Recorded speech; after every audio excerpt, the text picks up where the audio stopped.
जब भावनाओं के आधार पे ही राष्ट्रवाद तय हो रहा है, तो ऐसे में क्या हर छोटे समूह जो राष्ट्रवाद के दावे करते हैं उसे राष्ट्र का दर्जा दे दिया जाना चाहिए?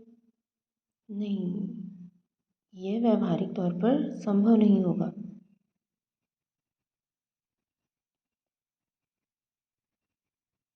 अपितु राष्ट्र को और अधिक लोकतांत्रिक और समतामूलक समावेशी बनाकर इस बात का निपटारा किया जा सकता है। लाखों संस्कृति, हजारों धर्म, अनेकों भाषाएं ऐसे में किसी एक आधार पर, केवल और केवल एक आधार पर बांट देना संभव नहीं है। क्योंकि अगर हम तुष्टीकरण की नीति अपनाने लगेंगे तो कई ऐसे समुदाय उठ खड़े होंगे जो स्वयं के राष्ट्र का दावा करने लगेंगे और वह संभव नहीं होगा। राष्ट्रवाद का अस्तित्व बनाए रखने के लिए ही तो अल्पसंख्यकों को विशेष अधिकार दिए गए हैं। अगर कोई राष्ट्र अस्तित्व में आता है, फिर एक बड़ा राष्ट्र छोटे कई राष्ट्रों में बढ़ जाने का या अस्तित्व में आने का प्रयास, या कह सकते हैं अंदर या अंदर खींचातानी, असमंजस की संभावना न बने।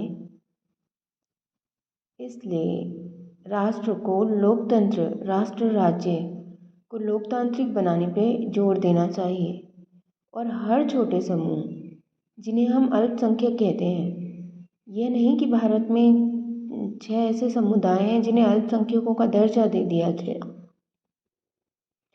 अल्पसंख्यकों का दर्जा दिया गया है, बल्कि हर छोटा समुदाय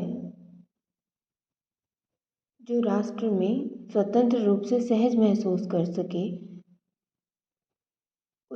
उसका अस्तित्व बनाए रखने के लिए उन्हें अल्पसंख्यकों का दर्जा देना या उन्हें विधायी प्रोसेस में विधायी शक्तियाँ, विधायी संस्थाएं, उनकी भागीदारी सुनिश्चित करना, उनका समावेशन, उनकी संस्कृति की सुरक्षा, उनको अधिकार दिया जाना बहुत आवश्यक हो जाता है, ताकि कोई भी छोटा समुदाय अपने आप को असहज मानकर या अपने जैसी भावनाओं के लोगों को इकट्ठा करके कोई नए राष्ट्र का दावा न कर सके।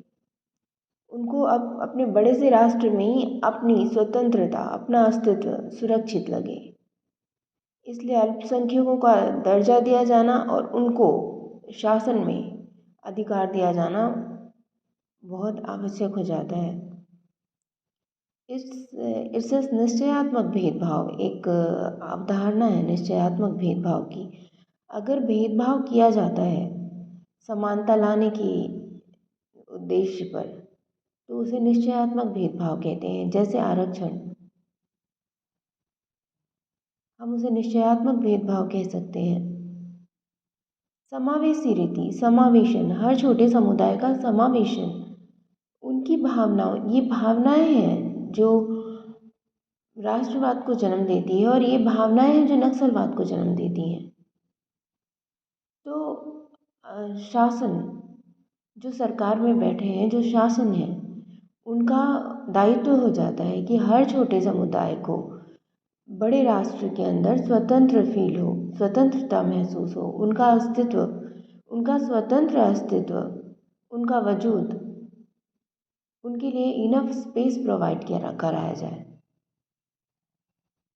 तभी व्यवहारिक तौर पर एक बड़ा राज्य बिना आंतरिक संघर्षों के अस्तित्व में बना रह सकेगा।